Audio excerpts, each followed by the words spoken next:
Twin towers تباہ ہو گئے، فلاں ہو گیا، ڈھمکاں ہو گیا، اس نے سارا کیا ہی ہے. تو بھائی مجھے یہ بات سمجھنے سے میں اس ٹائم قاصر تھا کہ امریکہ نے پاکستان کے ساتھ دشمنی کی ہے تو کی کیا، امریکہ نے پاکستان کا نقصان کیا تو کیا کیا. دیکھیں افغان وار میں پاکستان نے امریکہ سے مدد مانگی، امریکہ نے پاکستان کو دی، اربوں کے حساب سے ڈالر اس نے پاکستانیوں کے پیٹ میں ڈالے. جہادیوں کے ملوں کی توندیں اتنی موٹی موٹی جو پاکستان میں ہوئی ہیں وہ امریکی ڈالر سے بھی ہوئی ہیں.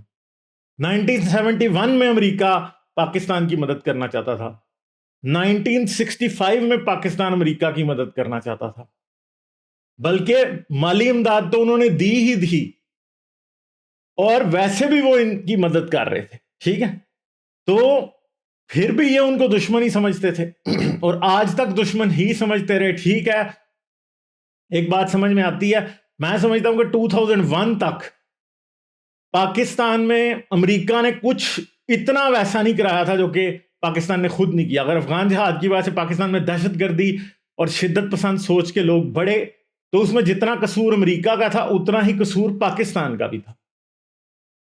ٹھیک ہے، اس کے بعد افغان وار شروع ہوئی، پاکستان اس میں کودا، مگر یہ بھی یاد رکھیں کہ پاکستان افغانستان میں طالبان اور القاعدہ کے ہونے کی ایک وجہ پاکستان بھی تھا.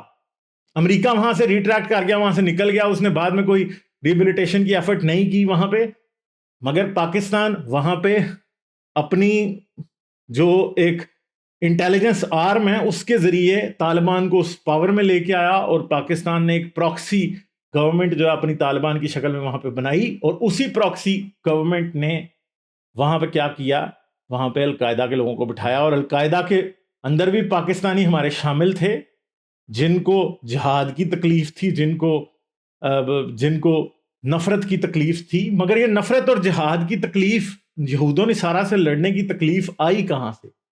یقیناً اس کی وجہ جو ہے وہ یہ سورہ توبہ کی آیت نمبر 51 ہے. سورہ توبہ تو اصل میں قرآن کی وہ سورت ہے جو کہ ہے ہی ٹوٹل نفرت پہ بیسڈ ہے، جو کہ سکھاتی ہی صرف نفرت ہے، اور اس میں بھری ہوئی جو نفرت ہے وہ مسلمانوں کی دنیا میں بری حالت کی بہت زیادہ ذمہ دار ہے.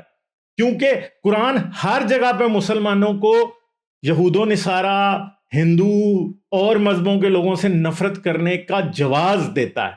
ٹھیک ہے، میں یہ نہیں کہتا ہوں کہ مسلمان برے ہیں، مسلمانوں کو جو سکھایا جاتا ہے، مسلمان بھی ویسے ہی انسان ہیں جیسا میں ہوں، جیسے آپ ہیں، ان کے بھی وہی مسئلے ہیں، ان کو بھی وہی بیماریاں لگتی ہیں، ان کو بھی وہی تکلیفیں ہیں، ان کے بچے بھی اسی طرح بھوکے مرتے ہیں، سب کچھ ان کو وہی ہوتا ہے.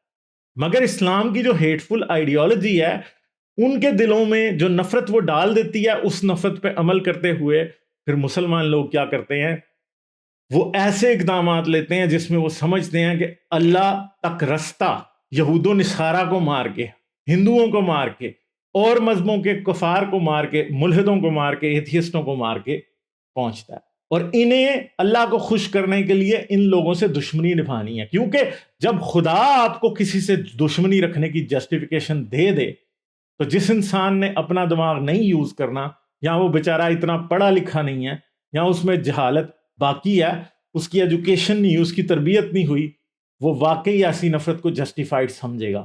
تو سورہ توبہ کی آیت نمبر 51 جو ہے وہ نفرت کو جسٹیفائی کرتی ہے، اور نفرت کو صرف جسٹیفائی نہیں کرتی بلکہ نفرت کرنے کو ایک جائز بات کہتی ہے. کسی بھی یہودی اور کرسچن سے دوستی کرنے کو غلط کہتی ہے، اور صرف مسلمانوں کو ہی قرآن جو ہے آپس میں بھائی بھائی ڈکلیئر کرتا ہے. کہنے کو تو اولاد آدم سب ہیں، مگر بھائی بھائی اصل میں مسلمان ہیں. اور اگر کوئی مسیحی یا یہودی یا ہندو یا کسی بھی اور مذہب کا شخص آپ کے ساتھ پورے دل سے بھی دوستی کرے تو اسلام رستے میں رکاوٹ بن کے کھڑا ہو جاتا کہ تم اس کے دوست نہیں بن سکتے. اور یہ یاد رکھیے گا کہ پاکستان میں یہ آیت لوگوں کے منہ سے سن چکا ہوں، ایون کہ یہ آیت لوگ جواز کے طور پہ پیش کرتے ہیں ایک دوسرے سے، کرسچنز کے خلاف، یہودیوں کے خلاف، اور مذہبوں کے لوگوں کے خلاف، اور یہ بتاتے ہیں کہ آپ کی دوستی صرف مسلمانوں سے ہو سکتی ہے. اور وہ کبھی بھی یہ سمجھنے کی کوشش نہیں کرتے کہ جس طرح آپ ایک انسان ہے، انسان کو تو جانور سے بھی محبت ہو جاتی ہے، انسان تو جانور کو بھی مرتے نہیں دیکھ سکتا، جانور کی بھی تکلیف میں مدد کرتا ہے، تو پھر انسان کی کیوں نہیں کرے گا؟ مگر جب وہ انسان کی کرنے لگتا ہے تو قرآن کی یہ آیت رستے میں آ کے کھڑی ہو جاتی ہے۔ تو کیا قرآن یونیورسل بردرہڈ یا یونیورسل لو یا دوسرے کے لیے درد رکھنے کی تلقین کرتا ہے؟ تو مجھے آپ کو افسوس سے یہ کہنا پڑتا کہ نہیں کرتا۔ قرآن یہ سمجھتا ہے کہ یہود و نصارہ جو ہیں وہ اس مسلمانوں کے دشمن ہیں اور وہ مسلمانوں کی کوئی مدد نہیں کر سکتے، مگر آج وہی پاکستان ہے، فلڈ افیکٹڈ ہے، تو یہود و نصارہ ہی سب سے زیادہ مدد کریں گے، یورپ امریکہ سے ہی سب سے زیادہ مدد ہوگی۔ آج پاکستان میں فائنینشیل کرائسس ہے تو امریکہ کا بنایا ہوا IMF ہی مدد کرے گا، سعودیہ آپ کی مدد نہیں کرے گا، کوئی اسلامی بینک جو ہے وہ آپ کو بیل آؤٹ پلان نہیں دے گا، آپ کو دینا بیل آؤٹ پلان IMF نہیں ہے، اور IMF کن کا؟ وہ نصارہ کا ہی ہے، اور یہود و نصارہ ہی کا ہے وہ۔ آج پاکستان میں دنیا کی جو ٹیکنالوجی سے آپ فائدہ اٹھا رہے ہیں، جو آپ بزنسز چلا رہے ہیں، جو ملک گاڑیوں میں گھوم رہے ہیں، وہ سب کچھ کس نے دیا؟ یہود و نصارہ نے دیا۔ یہود و نصارہ نے کووڈ کی ویکسین بنا کے آپ کو لگائی، یہود و نصارہ نے پولیو کی ویکسین بنا کے آپ کو لگائی، ورنہ اگر وہ آپ کے دشمن ہوتے تو وہ ایسا بھی تو کر سکتے تھے نا کہ وہ اپنے بچوں کو پولیو کی ویکسین لگا دیتے اور آپ کے کو نہ لگاتے، آپ کے ملک میں ابھی بھی لاکھوں معذور پھر رہے ہوتے۔ اور یہ نہ کہنا کہ آپ کو پولیو کی ویکسین انہوں نے پیسے لے کے لگائی، نہیں، انہوں نے آپ کو پولیو کی ویکسین مفت میں لگائی۔ ہاں، مگر آپ اور اگر سازشی ذہن کے ہوں گے تو پھر آپ یہ بھی سوچ سکتے ہیں کہ پولیو کی ویکسین پاکستان میں انہوں نے اس لیے لگائی کہ انہوں نے اسامہ بن لادن کو پکڑنا تھا۔ بھائی، اسامہ بن لادن بہت لیٹ آیا بھائی، اور آپ کو پولیو کی ویکسین کوئی نامرد، کوئی نپنسک، کوئی امپورٹنٹ نہیں بناتی۔ آج آپ کے ماں باپ جو زندہ ہیں نا، انہوں نے بھی پولیو کی ویکسین پی تھی، انہوں نے بھی پولیو کے قطرے پیے تھے، وہ بھی آج زندہ ہیں اور آپ ان کی اولاد ہیں، ٹھیک ہے؟